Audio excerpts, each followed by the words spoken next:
Okay, we'll go straight to this, then we'll come to calls. I said yesterday pokey wars were erupting. James Packer, Chair of Crown, joined the fight yesterday with a very strong speech to his annual general meeting, saying jobs and tourism could go under the government changes. There's a lot more to it than that. I've read the speech and here with a rare interview. James Packer, good morning. Hi Neil, how are you? I'm well, thank you. Now, you're running a pretty hardline fight against the government on this. How far will you push it and how much will you spend on it? Oh Neil, we're not trying to. We don't want to fight with the government. I mean, the last thing you can do if you fight with the government is win. You know, we know if there's a fight we will lose, and we don't want to fight. You know, I think what we would like is the ability to put forward our arguments about these policies. I think that it'd be fair to say that if you look at the Labor government over the last 4 or 5 years, one of the things, be the individual policy right or wrong, that they've had some issues with is implementation. And I think that this is a very serious policy dealing with an industry that employs 300,000 people, and the implementation's got to be right. And that's what we hope we can have a small influence in. Have you talked to Kevin Rudd about it?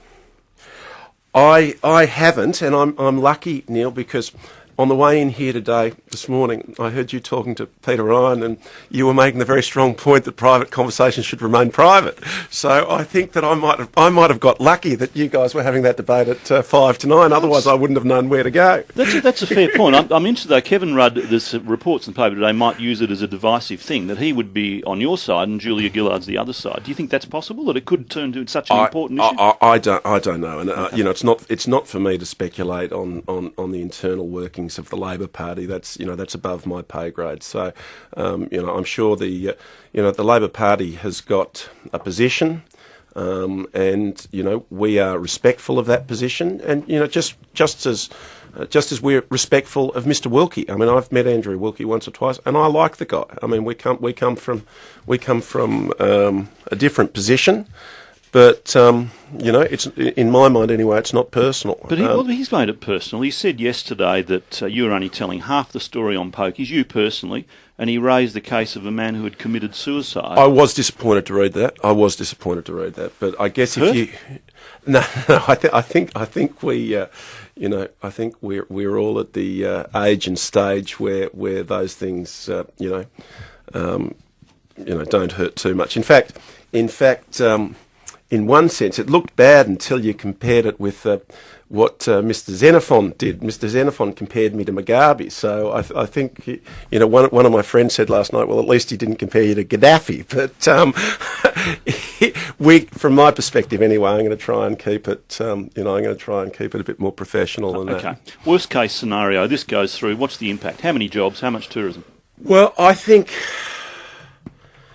it's hard to know that, obviously, and that's why one of the things, that we think there should be at the minimum is a trial, which, Mr.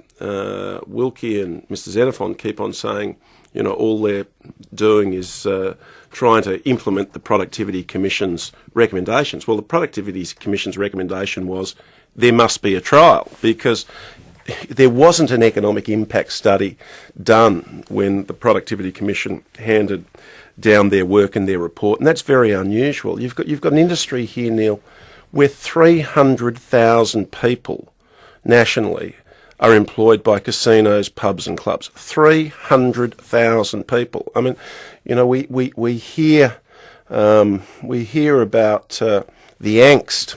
The political angst and the angst in the community when, hypothetically a car manufacturer might be shutting down a part of their business and losing 300 or 400 or 500 jobs. There are 300,000 people who work in this industry. At Crown, we employ 10,000 people. In Melbourne, 10,000 people, roughly, depending whether... So with that weight behind you, is the government listening to you? I think, again, listening to your interview with Peter Ryan this morning, I think that some of his comments were pretty close to the mark. I think that everyone wants to do more about problem gambling. Everyone, ourselves, the government, Mr. Wilkie, Mr. Xenophon, everyone. But I think that the government would not be doing what they're doing now if the political reality of the makeup of the parliament, was a different one to the way it is. And Mr. Wilkie and Mr. Xenophon have been proudly saying that. So is the government listening to us? I think the government is trying to make sure they're there tomorrow. You mentioned a trial. How long would you like a trial to run? Well, a bit of a peace offering here.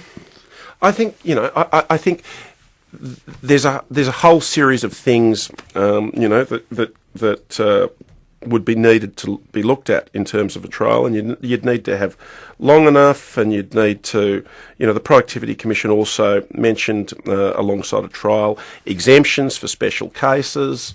So I haven't got a draft of what a trial should or shouldn't be, but I just note that Mr. Wilkie and Mr. Xenophon don't mention that, which was one of the recommendations of the Productivity Commission. Okay, if I can just move along, because I know you haven't got much time. Tourism, what's the effect on tourism here, do you believe? I think Crown is now the largest tourism operator by revenue in Australia if you exclude the airlines. I think if you start telling, our Asian tourists that they're going to have to fill in forms and all of those sorts of things, they're going to go to destinations where they don't have to do that. They don't have to do that in Macau. They don't have to do that in Singapore. They don't have to do that in the Philippines. And they don't have to do that in Malaysia. And we've got to get them, in truth, to travel further. And the way, the only way we can get them to travel further is if our offering is better. And that's a combination of facility, service, and ease. Employment's important, tourism's important, the economy's very important, the amount of money. I think it's poker machines about more than 1% of the Victorian budget each year. All that's important, but not on the back of human suffering. 100%, Neil. Is it possible to do all that and cut out the human suffering caused by problem gambling, or reduce it? Well, we've all got to try harder. We all have to try harder. But, the mind... Well, what would you do to try harder? Well, I think that there needs to be more education. I think that, I think Victoria, the Victorian government, in a bipartisan sense, we're going to bring in a whole new series of reforms as of the last election, which, I agree with Peter Ryan. I think the mix was about right, and that's, voluntary pre-commitment. I think self-exclusion. I think there needs to be more counselling. That's what I think. I think. Do you provide counselling at the moment? Yeah, we have 24-hour on-site counsellors. Well, people are at Crown. So we are the only casino in the world that's done this, and we did this for good karma reasons, not because we had to.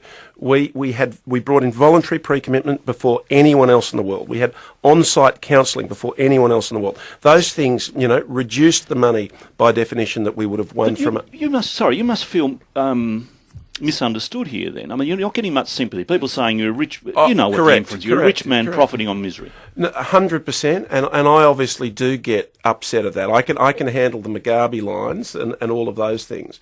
But the thing that, I fundamentally believe is that Crown is a good business. We treat our employees well. Customers come to our business because they enjoy it. And this perception that the only people that come to Crown are helpless victims and we are just sitting there preying on them, I reject that absolutely, and that does upset me. And I think that is, that is a spin line from the latte set, which is completely wrong, which shows how out of touch a bunch of the people who run those lines actually are. Is this your future, casinos? It's certainly my future. For in a business sense, this is my biggest business interest by far, and I'm proud of it. And I get my back up against the wall when people do start spinning the line. Why are you in this business? Why are you peddling evil, or however you want to colloquially say it? And I want to impress upon people that I'm proud of our business. I think it's a good thing. I think Melbourne's better because Crown's here. Doesn't mean we don't have to do more about problem gaming. Doesn't mean that, the terrible, terrible stories like the 17-year-old you were talking about on your show this morning. I'm not saying he had a gaming issue, but, people, when they get depressed or when they have problems, we all as a community, and Crown especially, has to do more and has to do a better job. But, it's... life and happiness and addiction and all of those things are all very complicated issues. Are you a gambler? It's well known your father was. Are you a gambler? My dad used to. Yes is the answer. Yes is the answer. So you understand it? I mean, you. I enjoy it. I enjoy it. Now I think that personal responsibility at the end of the day is one of the things in this issue that's being discussed at the moment politically that hasn't been spoken about enough. But within the context that hopefully I don't gamble more than I should. I enjoy having a fun time at the races or on the blackjack table. As big as your father? No. Well, I paused, but my dad used to say to me that I was a bigger gambler than him because he thought I was a bigger gambler in business, which might have been a nice way of saying not as good at business as he was. But so that's why I paused at the beginning. But on the tables, I'm not as big a gambler as he was. You are gambling a bit at Crown at the moment. Now, you've made the argument at the annual meeting that casinos around Asia are a big challenge to us. You mentioned this a moment ago. Singapore's growing, there are others are growing. They've woken up to the fact that you don't have to travel all the way to Australia to go to a facility. So you're putting what, with a couple of $1 billion? Couple of $1 billion. So that's a gamble. Well, it is a big gamble. It's a $2 billion gamble. How are you guaranteed you get people here? Well, there is no guarantee. So, like with all businesses, when you make an investment like that, you sit down before you make it and you give it your best go at predicting, what the impact to your business will be when you bring on these new facilities, et cetera, et cetera, et cetera. And, what the good news for us is the market is big enough. So if you look at the available market, when I talk about the available market, the Chinese love to gamble. That's just a reality in life. That's what they want to do when they go on holidays. You and I might want to go to a beach, they want to gamble. And the market is big enough, so if we're good enough, and if our product is good enough, and if our service is good enough, we should do just fine.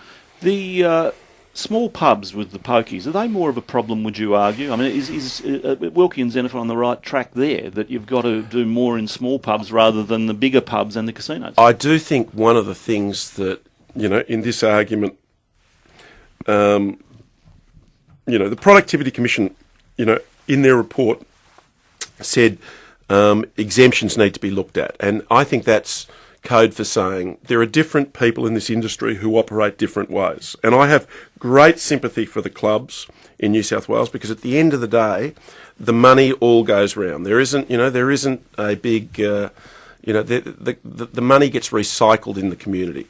And I think the pubs have got a harder argument. Do you have a social conscience? I like to think so. Once again, it comes back to that image. But I want you to feel a bit hard done by at times, and it's a strange thing to say, that with your position. But people really do have this impression of you as a big, very rich kid who's grown up and now runs Dad's business. And it's that point about being evil before, whether you actually care about things that. I think you get a thicker skin, Neil, and I think that I am the luckiest person in Australia. How many 44-year-olds wouldn't have liked to have had my life? And nothing in life is perfect. And if sometimes people think that I'm this or that, or sometimes the press says I'm this or that, you get a thicker skin and you get on with it. But you do get a bit emotional about this issue, don't you? No, well, I'm here advocating for our business, which I think is a very good business.